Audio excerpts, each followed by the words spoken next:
Le Fonds de solidarité FTQ est fier de présenter Les Dérangeants. Que vous souhaitiez devenir les premiers, les meilleurs ou les plus grands sur le marché, on prête main forte à des entreprises aux quatre coins du Québec. Au fond, on fait plus qu'investir. On s'investit dans vos projets. Visitez lefondsftq.com/entreprise.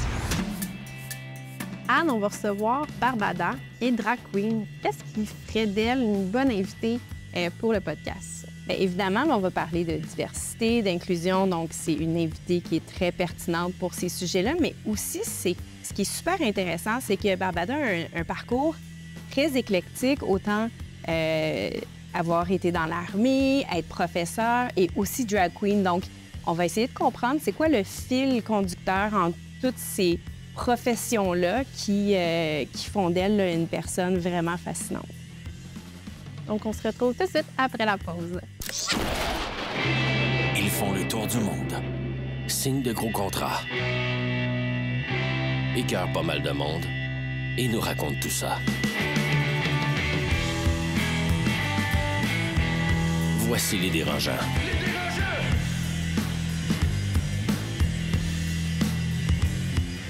Comme à chaque semaine, j'ai avec moi mes acolytes des Dérangeants, que ce soit un Carlo Coccaro ou un Étienne Crevier ou encore un Dominique Gagnon. Mais aujourd'hui, j'ai avec moi Louis-François Marcotte. Allô? Salut.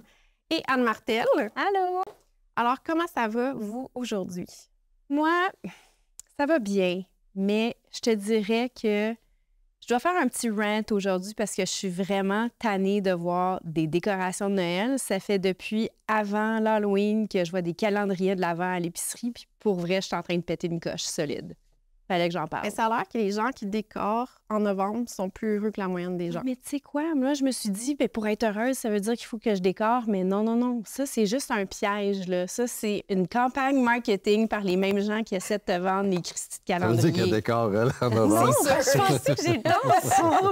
On est juste des gens malheureux parce que là, j'entends que toi, tu ne sais pas décorer. Là. Non, moi, je suis un peu grinch. Je suis pas... ça va être ça, la nouvelle de la semaine.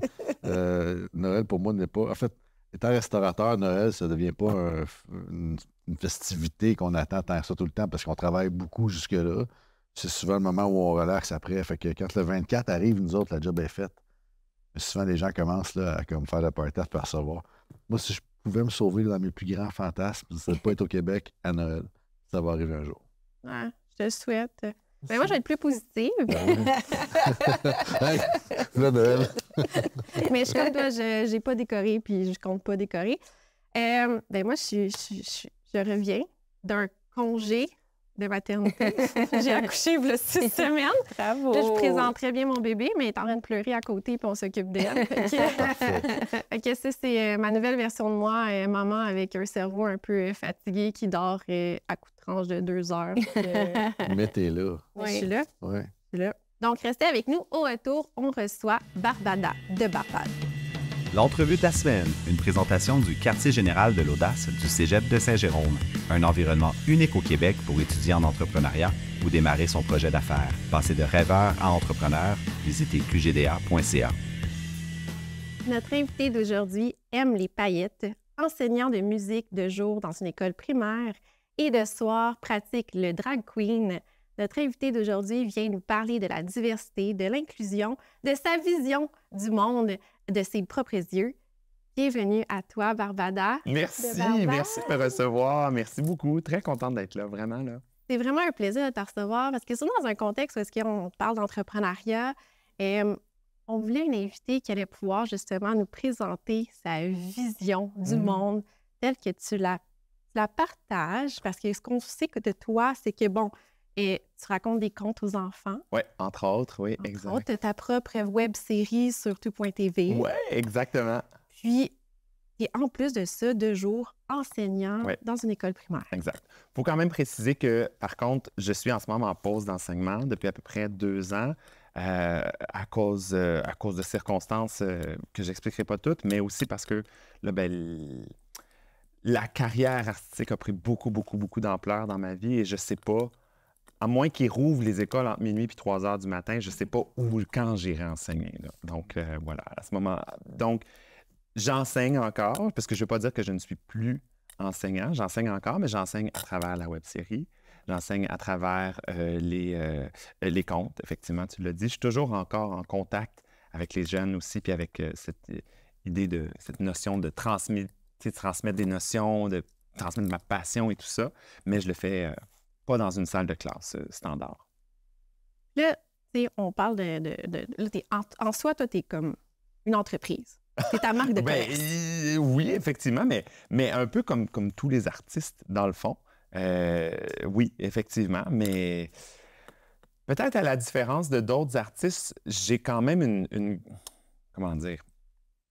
Tu sais, moi, j'ai créé Barbada sans penser que ça allait être quelque chose qui allait durer. Moi, c'était un one-shot deal dans ma tête, contrairement à certains artistes qui, eux, peut-être étudient pour devenir, tu sais, étudient pour le chant, étudient la danse ou peu importe, qui éventuellement deviennent une entreprise.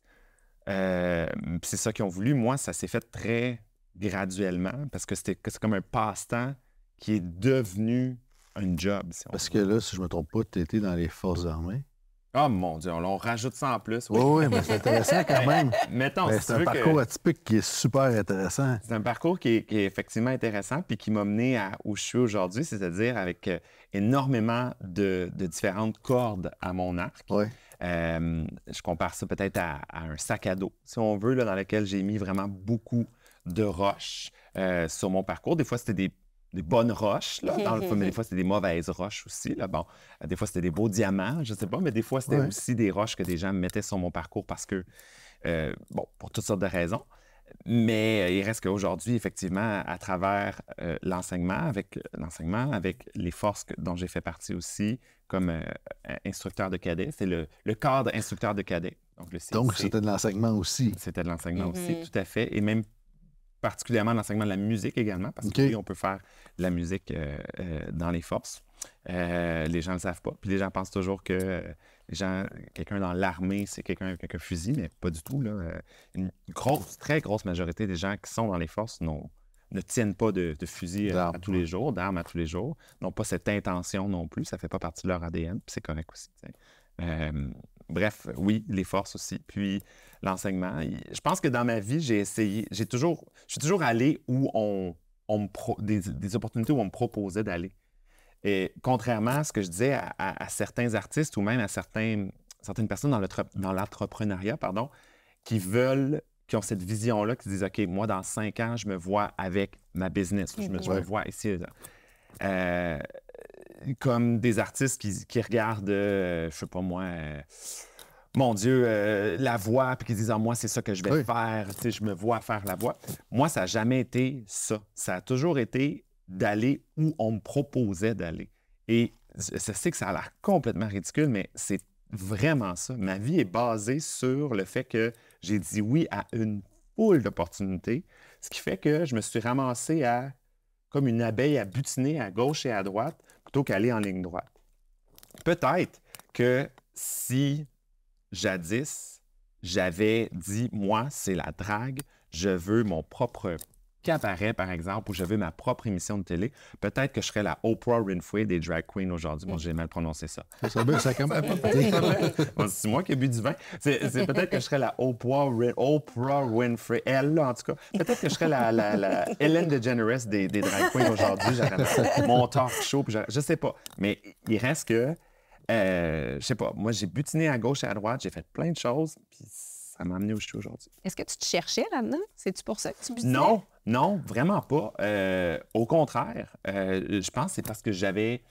En fait, il y a plusieurs raisons. Peut-être parce que j'avais peur de dire non.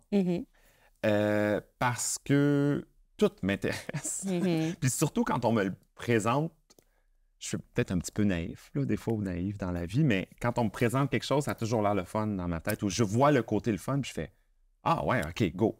Puis c'est peut-être après, une fois que j'ai dit go, que j'y vais, que là, je fais « Ah, mon Dieu, oh boy. » Toi, tu ne te poses pas 50 000 questions dans la vie, là. Non, parce qu'à un moment donné, je me dis « Non. Le pire qui puisse arriver, là, c'est que ça ne marche pas. C'est tout. C'est le pire qui puisse arriver. Tu sais, il n'y a personne qui est venu me proposer dans ma vie de dire « Ben, tiens, voilà un parachute, va faire du parachute. » Mais non, bien sûr que non. Ne dis pas, des fois, ça arrive vite. Oui, bien là, d'être pas dans ça. Mais tu sais, les gens qui ont vu en moi quelque chose que peut-être que moi, je ne voyais pas, pour toutes sortes de raisons, ben eux autres, ils se sont dit, nous, on voit Barbada à cette place-là, ou on voit Sébastien à cette place-là, peu importe. Puis ben, ils m'ont proposé des choses qu'ils pensaient que j'allais être capable de faire. Et la grosse majorité du temps, ça fonctionne très, très bien. Mais même si ça n'avait pas fonctionné, c'est quoi le pire qui est arrivé? C'est que ça n'aurait pas fonctionné, c'est tout. J'aurais quand même grandi là-dedans, j'aurais quand même appris. Puis ça, je pense que c'est quelque chose qui est intéressant de se rappeler que un échec, on voit souvent ça noir ou blanc, j'ai réussi ou j'ai échoué. Non! Tu as réussi, tu n'as peut-être pas réussi à 100 %, mais il y a quand même des choses que tu as réussi. Puis ça, je pense que c'est super important. Probablement même plus dans l'entrepreneuriat aussi ou dans n'importe quelle personne qui veut, en fait, pour n'importe qui, de foncer, d'y aller, de le faire. Puis la seule façon où ça peut être un échec à plate couture, c'est si tu le fais pas. Ouais. Évidemment, si ça ne correspond pas à tes valeurs, là, il y a des raisons aussi pour lesquelles tu pourrais choisir de ne pas le faire. Mais en même temps, je pense qu'il faut l'essayer, il faut le faire, surtout si c'est quelque chose que tu t'es jamais même posé la question. Tu sais, il y a des choses que tu dis, ben je l'ai essayé, puis j'ai pas aimé ça, puis je pense pas que je le referai. Fait que là, tu le sais que tu le sais. C'est même des choses que tu dirais que tu savais même pas que c'était accessible à toi. Exactement. Je savais pas que je savais pas. Oui. Non, mais il y a plein de choses que tu dis qui sont super intéressantes. Tu sais, quand tu parles de ton sac à dos, je sais que tu fais des parallèles avec les enfants par rapport à ça. Tu as parlé de diamants, mais de moins, de choses, des roches plus difficiles à porter. On le voit dans le parcours, on dirait qu'il y a eu un engouement pour la drague dans les dernières années. Puis en même temps, en 2023, cette année, il y a eu tu as vécu des moments vraiment beaucoup plus difficiles par rapport à ce que tu fais. Oui. Bien, mettons, pour reprendre l'exemple du sac à dos, là, l'exemple que je fais ou l'image que j'amène ou que j'essaie d'amener, c'est quand bien même qu'on vivrait là, dans 100 ans puis on souhaite qu'il n'y ait plus de discrimination, que tout le monde puisse être à sa place puis puisse se développer sans discrimination, sans haine, sans message, etc., ça va arriver. Je veux dire, il faut arrêter de jouer à l'autruche, peu importe ce qui arrive, peu importe comment, le bien vouloir, ça va arriver éventuellement. Puis moi, ce que je dis aux gens, aux jeunes particulièrement, c'est de leur dire, quand ça arrive, là, que quelqu'un met une roche sur ton parcours, là, te lance une roche ou essaie de te lancer une roche. Puis la roche, ça peut prendre n'importe quelle forme. Hein. Ça peut être des commentaires. Malheureusement, c'est beaucoup ça dans ce temps-ci parce que les gens font énormément de commentaires sur les réseaux sociaux haineux. Ça peut être verbal, ça peut être peut-être même physique. Sauf que si c'est physique, moi, je pense qu'il faut le dire aussi. Il ne faut pas juste l'encaisser. Il faut le dire aussi, il faut le dénoncer. Mais prends ça aussi, cette roche-là. Des fois, elle est très grosse, la roche aussi. Puis prends le temps de la casser à plusieurs petites roches. Mets ça dans ton sac à dos. Oui, ton sac à dos, il va devenir plus lourd, c'est vrai, mais toi, tu vas devenir plus fort parce que c'est à la longue. Quelqu'un qui prendrait mon sac à dos, qui en, je sais pas, 24 heures, revivrait mes 30, je ne sais pas combien, quelques dernières années. C'est ça qui ferait, je peux pas croire que tu portes ce sac à dos-là, tout ça. Ou quelqu'un qui, même, irait relire les messages ou les commentaires, il y en a qui le font aussi, c'est vrai, mais tout ça, il fait, mais voyons donc, comment tu fais pour continuer puis avoir envie de continuer? Je fais, mais oui, mais moi, ça fait des années que j'en accumule des roches.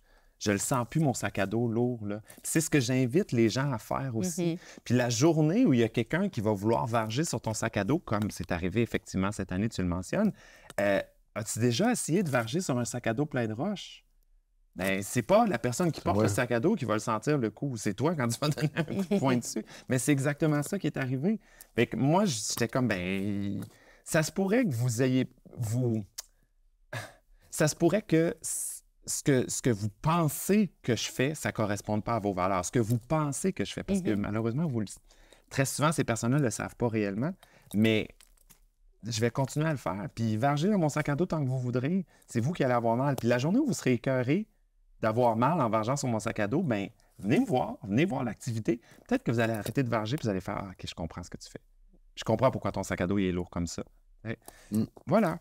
Mais ça se fait pas du jour au lendemain. C'est sûr et certain. Puis c'est un peu le message que je dis aussi. Tu sais, si j'avais à reculer puis à aller voir le jeune moi, leur dire « Hey, patience. patience, ça va s'en venir. Ton X, t'es peut-être pas dessus en ce moment. Il y a certaines personnes qui trouvent leur X super tôt dans leur vie, là, tu sais. Puis ça va. Comme il y a des personnes qui trouvent leur voie puis qui suivent cette voie-là sans jamais déroger, ben moi, mon X, il est arrivé beaucoup plus tard. Puis je dirais à bien des gens qui sont souvent dans la marge, comme je l'ai été, patience. Ton X, tu vas le trouver, mais ça va te prendre peut-être un peu plus de temps. Mais quand tu vas être dessus, par exemple, là, je te garantis, avec tout ce que tu vas avoir accumulé, que tu vas l'avoir ton X, puis tu vas voir, tu vas shiner. Là, j'allais te demander comment tu gères la marque Barbada, parce que tu es devenu une marque. Puis je trouve ça intéressant. Mon Dieu, j'ai jamais pensé que je devenais une marque. Fait que, tu sais, dans l'éducation, mais dans l'image, dans le message, est-ce que tu as un plan? Est-ce que comment tu vois ça? Tu sais, c'est un peu embêtant parce que moi, je vois pas ça du tout comme une marque. Je vois comme... Tu sais, j'essaie d'être le plus professionnel possible dans tous mes engagements que je fais aussi. Mais, tu sais, contrairement à une entreprise standard, j'ai pas un plan quinquennal ou quelque chose là, à long terme, là, pas du tout. Puis tu me dirais, tu te vois où dans 5 ans? Je te dirais, je le sais pas parce que à nouveau, je vais aller où les gens... C'est sûr que j'aurais comme des idées que j'aimerais peut-être faire, mais en même temps, si ces choses se réalisent pas, j'aurais jamais l'impression d'avoir pas atteint mon objectif. Au contraire, parce que je vais juste avoir pris d'autres chemins, puis je vais avoir continué à avancer, mais juste dans des chemins différents, tu sais. C'est drôle parce que j'ai pas l'impression d'avoir une marque, mais en même temps, je le sais qu'il y a un œil public, tu sais, il y a une opinion publique, un œil, un regard extérieur qu'il faut, un certain standard qu'il faut atteindre, puis c'est vraiment pas toujours facile, là. Non. Ne serait-ce qu'à un moment donné, tu fais comme « Hey, cette perruque-là est plus belle, je peux plus la porter, là, ça n'a pas de bon sens si je mets ça, puis qu'est-ce que les gens vont penser, puis tout ça. » Je connais pas ça, le détail, mais as-tu beaucoup de perruques? J'en ai une 50aine. OK. Oui, montées comme ça. Puis là, si tu rajoutes celles qui sont dans des sacs qui sont plus basiques, que j'appelle, là, on tombe à peut-être 75 à peu près, là, au total. Ça, c'est sans compter à peu près 300 quelques robes. Est-ce que tu as un entrepôt pour toutes tes choses? Dans le fond, avant, je gardais ça, mais c'est même pas une joke. Avant, je gardais ça chez moi, puis Barbada prenait toute la place de la chambre. J'habitais dans un 3,5 un grand 3,5 quand même, à Montréal, puis il n'y avait pas de chambre. Tu venais chez nous, tu sais, comme tu dors où? Je dors dans le salon sur un lit escamotable. Puis pourquoi tu dors pas dans la chambre? Ben, c'est Barbada qui est dans la chambre avec tous les costumes. T'avais une coloc, dans le fond. J'avais une coloc, exactement. Le pire, c'est quand je suis arrivé dans cet appartement-là, dans ce condo-là, en 2014, j'avais un coloc qui faisait aussi de la drague. Fait qu'on était 4 à habiter. Comprends-tu? C'était quelque chose. Puis aujourd'hui, je suis comme, mais comment qu'on fait? Caroline, qu'on était serré, ça n'a pas de bon sens. Mais à nouveau, je dormais sur un lit, un divan-lit, puis je sortais le divan-lit tous les soirs, puis les costumes étaient là, puis ils étaient cachés par des rideaux, mais en tout cas. T'es-tu un inventaire de toutes tes choses? Non. Ça serait, selon moi, beaucoup trop compliqué. Mais... Sur son iPad. J'ai un inventaire des chansons que je fais, par exemple. Les numéros que je fais pour pas répéter les numéros trop souvent, ou à l'inverse, des numéros que ça fait longtemps que j'ai pas fait. Je fais « Ah, ça fait longtemps que j'ai pas fait. » Puis là, de retrouver cette flamme-là, de le revoir. Fait que quand je fais des contrats où j'ai des numéros, des performances à faire, là, je vais me noter les titres des chansons que je fais, puis j'ai un petit tableau Excel, tout ça. Tu as le tableau Excel dans la vie. Moi, j'aime bien ça. Mais il doit y avoir quand même toute une valeur dans ton entrepôt, là. Oui. Tu rentable être drag queen avec les costumes, les perruques, puis... Je dirais la même chose, patience. Parce que c'est clairement pas rentable au début. C'est sûr. C'est certain. Tu sais, ça, c'est clairement pas rentable. Puis, ce qui est pas rentable, le pire, c'est qu'au début, les contrats que tu fais, comme probablement bien des artistes aussi, c'est sûr, là, c'est pas spécifique aux drag queens, c'est juste que une drag queen, tu as beaucoup d'engagements, de frais afférents à ça, tu sais. Mais les contrats au début sont pas payants, là. Puis le pire, c'est que malheureusement, puis je dis pas ça pour, excusez l'expression, bitcher contre les clubs, mais les clubs et les cabarets où on fait les spectacles, là, les gens voient beaucoup ça, puis ils sont comme, tu travailles-tu au Cabaret Mado? Puis ils voient ça comme glorious, puis vraiment le faire, je suis comme, oui, mais plus maintenant, parce que ça paye pas. En 2005, quand j'ai commencé à faire du spectacle, là, on parle de bientôt 19 ans, on fait des calculs, nous autres, tu sais. On fait pour avoir ton âge. mais calculez pas trop. Quand j'ai commencé, pour une soirée, une performance où on faisait 4 numéros. Ça veut dire 4 looks différents, 4 perruques différentes, 4 paires de souliers différents, etc., etc. On avait 100 $. Ça, c'est 25 $ par chanson. 25 $ par chanson, là. Puis aujourd'hui, là, jusqu'à, mettons, tout récemment, mettons jusqu'à avant la pandémie, là, sais-tu combien les artistes qui faisaient 4 performances en soir avaient? 100 $. Ça n'a pas bougé. Wow. Exactement. En près de 15 ans, ça n'avait pas bougé. La pandémie a fait en sorte qu'on a... Bon, les gens se sont mis à payer un peu plus pour venir voir des spectacles de drague, la popularité de la drague, etc. Oui. fait que les gens, maintenant, acceptent de venir payer. Puis là, tu peux avoir des un peu meilleurs cachets. Mais encore aujourd'hui, si tu fais un spectacle régulier dans un bar, un cabaret, attends-toi pas à avoir beaucoup plus que 150 $ là, pour faire 4 performances. Mais crime, ça paye même pas une robe, même pas une perruque. Là, ça t'en prend 4. Ouais. Fait que c'est long à entrer dans ton argent anti-pépère. Par contre, éventuellement, là, tu te mets à avoir un peu plus de visibilité, à pouvoir faire des spectacles ailleurs. Là, je fais des mariages, tu sais, j'en ai quand même 44 à mon actif. Là, je ne suis pas marié 44 fois. Ce serait pareil. Je suis marié 44 fois, ouais. Je comprends un peu. Ou je serais tellement pauvre. Oui, Ça dépend de quelle base du divorce je suis. Ça, on ne sait jamais avant que ça arrive aussi. Hein? Ça aurait peut-être une bonne façon de faire de l'argent. Je sais pas. Trouver des gens... On va rester dans faire des mariages. Oui, c'est ça. Animer. Voilà. Animer des mariages. Mais, tu sais, ça aussi, ça devient beaucoup plus payant. Puis des opportunités pour des entreprises. Fait que là, tu peux, à ce moment-là, aller chercher des cachets qui sont beaucoup mieux. Mais si tu fais pas ça au début, c'est sûr. Ouais. C'est ça. Fait que patience. Mais oui, j'ai beaucoup d'argent. Puis non, je veux pas le calculer parce que je pense que je vais être découragé. Là, parce que je m'y connais peu, est-ce que tu peux sous-louer tes robes ou si c'est toi? Ça, c'est une bonne question. On ne pose jamais cette question-là, mais il y a beaucoup d'échanges qui se fait, OK. effectivement. Peut-être pas nécessairement loué comme si c'était un costumier, là, mettons, mais définitivement, il y a beaucoup d'échanges qui se fait. Tu sais, ça, c'est une robe qui n'a pas été faite pour moi nécessairement. La drague, elle l'a vendue dans l'espèce de vente de garage de drague qu'on fait de temps en temps. J'ai des robes qui ont appartenu à Mado, j'ai des robes qui ont appartenu à Rita, comme j'en ai d'autres que j'ai fait faire sur mesure, sur moi aussi. Tu sais. Mais il y a beaucoup plus... Il y a comme un Kijiji, là, il y a un marketplace de la drague. Puis je peux pas dire qu'on s'échange nécessairement. Il y a quand même des... On paye aussi, mais on ne paye pas le coût de ce que ça coûterait. Là, tu sais, parce que un costume, ça prend pas de la valeur, à moins que, à un moment donné, tu sois un couturier puis que tu meurs, puis là, bon, etc., là, d'accord? Ou que ce soit une robe qui a été portée par telle actrice dans tel film. Bon. Mais sinon, ça prend pas de la valeur. Mais normalement, on réussit à vendre à peu de frais certains costumes puis à s'échanger des choses comme ça. De nos jours, je roule beaucoup sur les costumes que j'ai. Je m'en fais faire quelques occasions, rarement, mais voilà. Puis malheureusement, moi, je ne les fais pas moi-même. Ça aussi, c'est quelque chose d'autre qui est vraiment avantageux et que les dragues font, contrairement à parfois bien des artistes. On fait nos propres... Souvent, les dragues font leurs propres costumes, coiffent leurs propres perruques. Moi, dans mon cas, propre maquillage, c'est tout moi. C'est moi qui achète mon make-up. Je ne vais pas m'installer dans le CCM puis je dis pas ça du tout de façon condescendante, là, pas du tout, mais le maquillage, tout ce que vous voyez dans ma face, c'est moi. C'est entièrement moi qui l'ai fait. Les cheveux, non, c'est pas moi qui les ai coiffés, puis les robes, c'est pour moi qui les fait. Mais il reste que c'est moi qui les transporte d'une place à l'autre à toutes les fois, ça, c'est sûr. Je trouve ça vraiment fascinant. Puis là, pour les gens, là, on est récemment sur YouTube.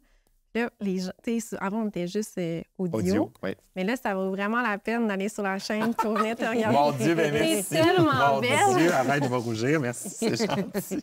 Puis là, si je ne me trompe pas, tu reviens de la Louisiane. Oui.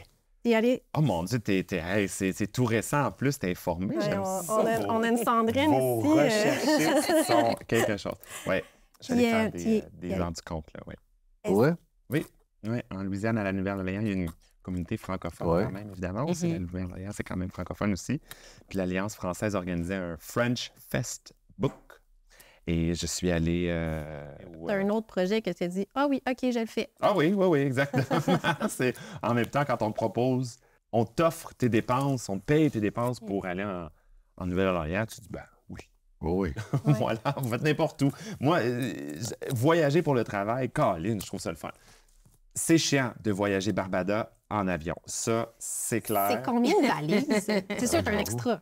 Ben là, je suis allé, j'ai réduit parce qu'évidemment, c'était une activité. Fait que j'avais 2 robes 3 robes, pardon, que je portais, tu sais, dans les mêmes activités, etc. Les perruques, j'ai pas amené des grosses perruques, j'en ai amené des plus petites. Mais ma grosse valise, c'était Barbada, puis mon carry-on, c'était pas Barbada. À ce point-là.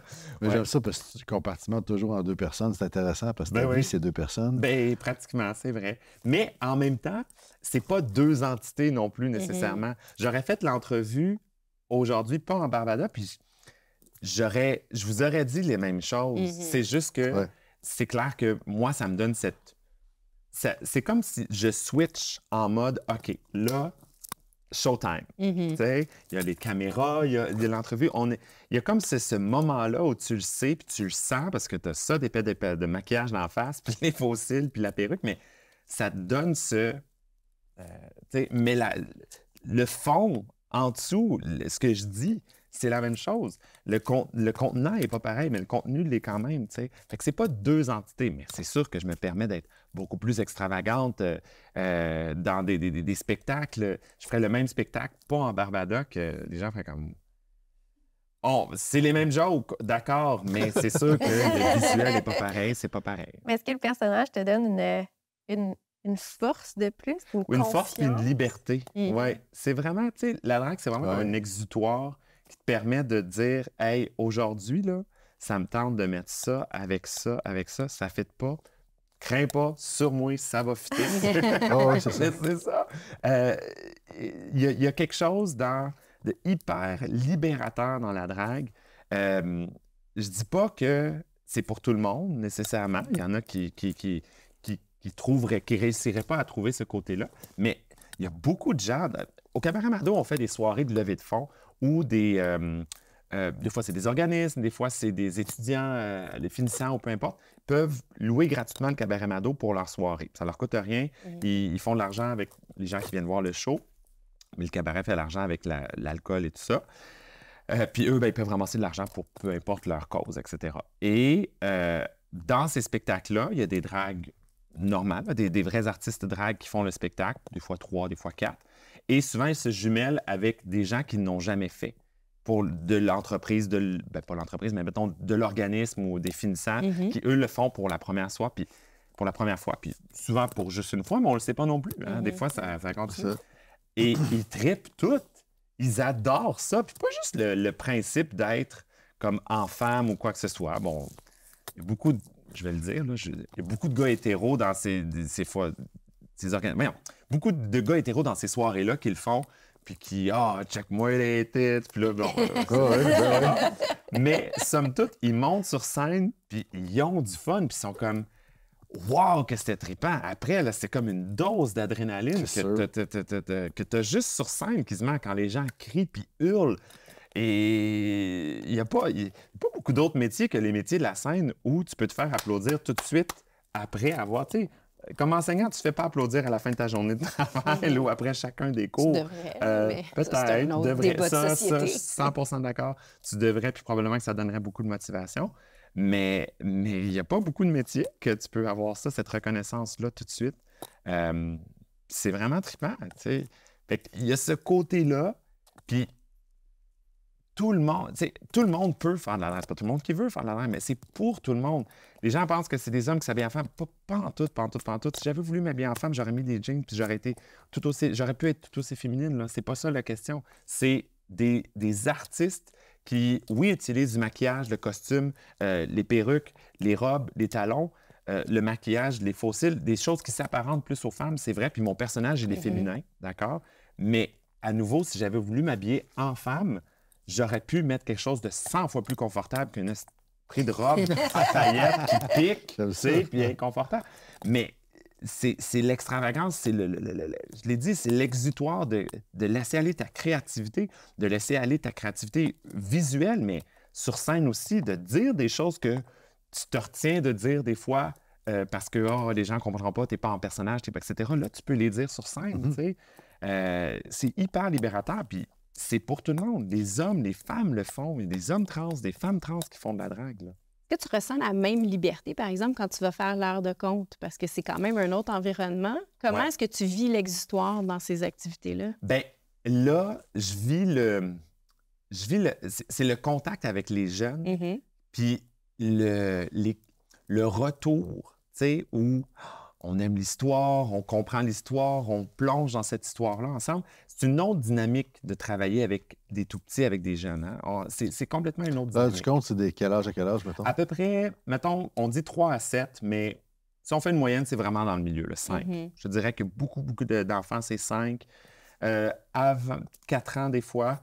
Plus jeunes que 3 ans, ils sont pas assez encore là pour écouter l'histoire puis être. Puis après 7 ans, il y en a qui viennent, là, des fois, qui sont plus vieux que 7 ans, mais habituellement, ils décrochent un petit peu. Mais, tu sais, travailler avec les jeunes, travailler avec les enfants, c'est ce contact-là.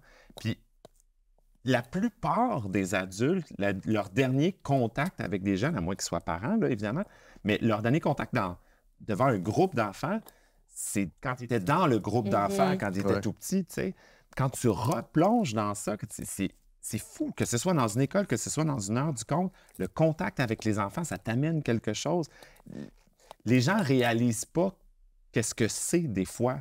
Parce que oui, tu peux en avoir des enfants, mais d'avoir un groupe d'enfants, d'interagir avec des enfants, de comprendre aussi qu'un enfant qui rit en te voyant, il rit pas de toi. Non. C'est pas ça. Il rit parce qu'il y a une incompréhension. Puis sa façon de véhiculer cette incompréhension-là, c'est par le rire. Puis, l'heure du compte, évidemment, tu racontes une histoire, mais la drague est expliquée là-dedans? Oui, comment tu absolument. fonctionnes? Quand j'arrive, je leur dis, une grande entrée, grandiose, etc. Puis je leur dis, bonjour, moi je suis Barbada. Puis souvent, j'ai une banderole derrière moi, Barbada, avec plein de mes différentes photos, de mes différents looks, tout ça. Puis je leur explique qu'est-ce que c'est, pourquoi je fais ça. Okay. Parce que moi, j'adore être sur scène, j'adore faire des spectacles. Puis je leur dis, c'est un petit peu comme toi à l'Halloween. C'est le fun de se déguiser. Hein. Puis c'est vrai, hein, même adulte, l'Halloween, c'est une fête qui est extrêmement fêtée. Là. Dans les bars, n'importe où, même, c'est très fêté. Les gens aiment ça se déguiser parce que c'est vrai que c'est le fun aussi. Mais je leur dis, la différence, c'est que moi, je le fais pas juste quand c'est l'Halloween. Je le fais parce que quand je fais des spectacles, quand je fais des heures du conte, comme on fait en ce moment. Mais je le fais parce que c'est aussi mon métier.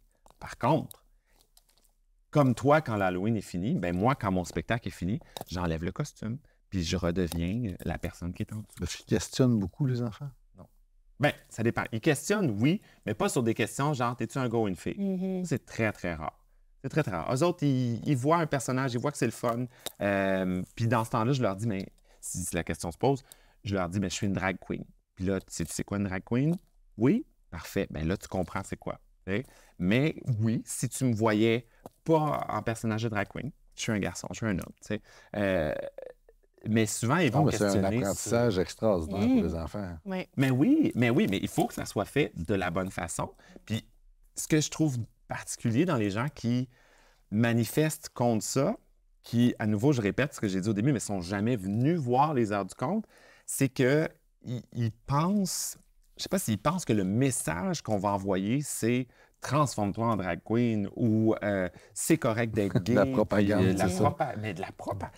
C'est de la propagande. J'ai beaucoup de misère avec ce mot-là. Comment? Tu sais, moi, là, j'ai eu de la propagande hétérosexuelle toute ma vie dans un sens.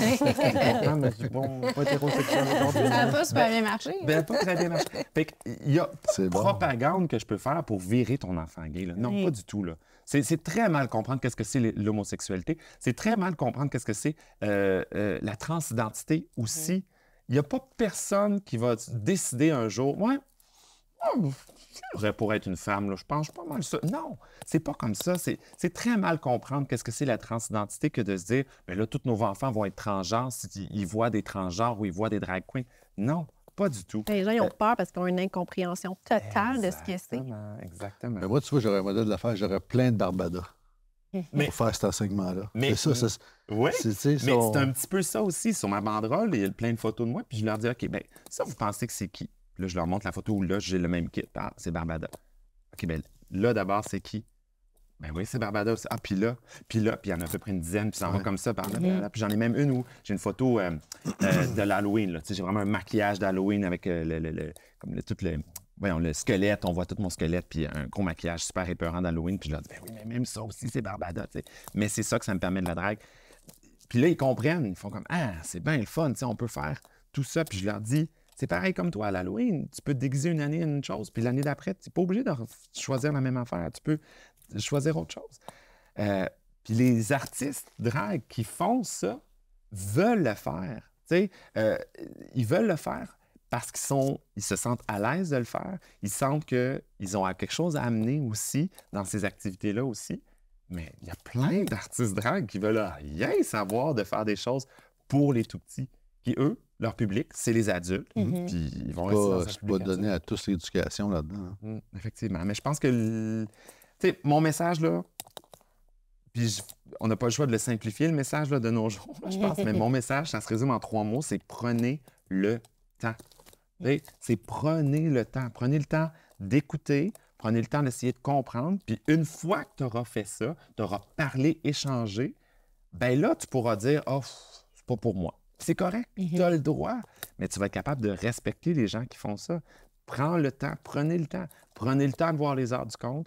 Comme moi, j'aimerais ça aussi, que les gens échangent avec moi, prennent le temps pour que moi, je prenne le temps aussi de leur dire qu'est-ce qui te fait peur dans mon activité? Qu'est-ce qui te déplaît dans ce que je présente aux jeunes? Bien, si tu ne l'as pas vu, on ne peut pas vraiment en discuter. Si j'étais Xavier Dolan, puis je veux parler de mon film avec toi, puis tu ne l'as pas vu, je vais dire, va voir mon film avant qu'on en parle. C'est le même principe.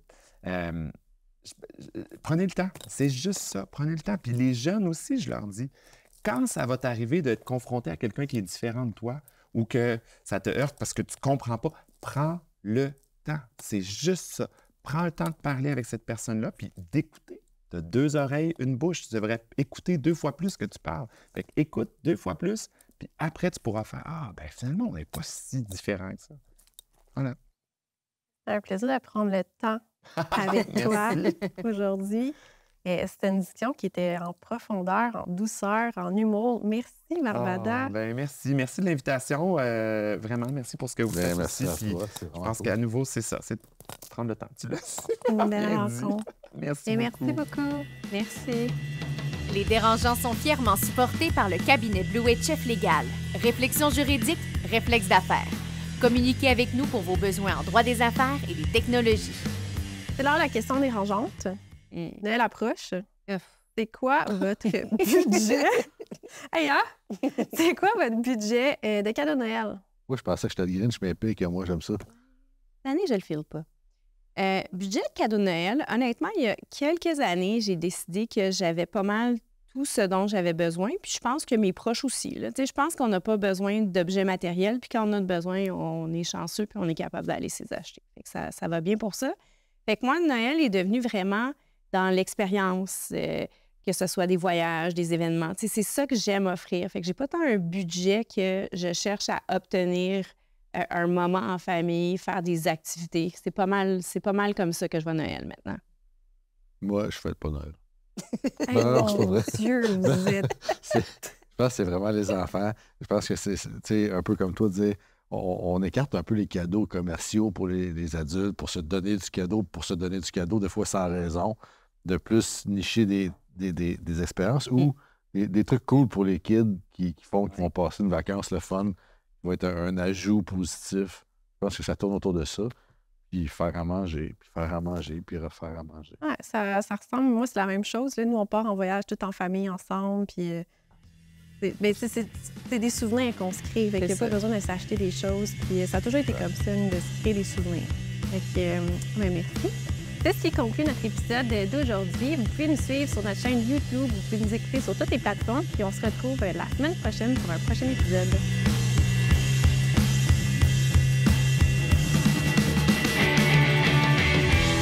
Le podcast de la nouvelle génération d'entrepreneurs au Québec.